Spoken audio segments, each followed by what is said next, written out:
Always wear sunscreen. Eat a balanced diet. A penny saved is a penny earned. You probably all learned these lessons as a kid.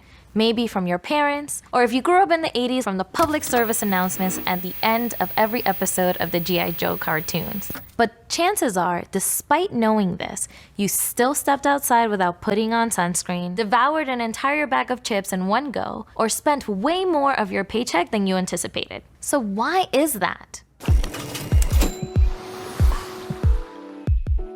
A few years ago, two Yale professors coined the term G.I. Joe fallacy to describe this very phenomenon. It's the mistaken idea that knowing is half the battle. But as it turns out, in most situations, just knowing something is not nearly enough for you to put it into practice. Information doesn't always change behavior. As a behavioral scientist helping families make better financial decisions, I've seen people struggle to save money, to cut back on their expenses, or to manage their debt, even after they've taken a financial literacy class. And the reality is that people fundamentally know what they need to do to improve their financial situation. We all do. The equation is simple.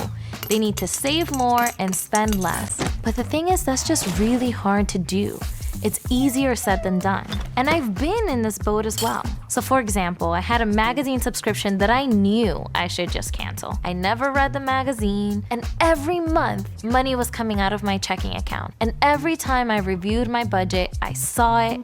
I knew I had to cancel it, but I didn't. It took me 2 years to cancel that magazine subscription. And I'm sure I'm not alone. You probably have some type of subscription that you know you should cancel. And so the critical piece in all of this is to get rid of this belief that financial security is just a problem that we can teach away. In the US, for example, we spend nearly $700 million every year on financial education programs. Yet a team of researchers have found that these programs explained only 0.1% of the variance in financial behaviors. Not zero, but pretty close to it.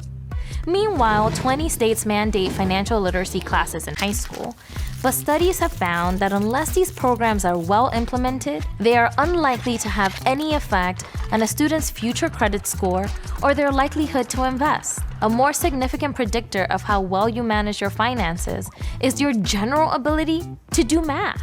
From all of this, I've learned that behavior change is not an educational pursuit, it's an environmental one.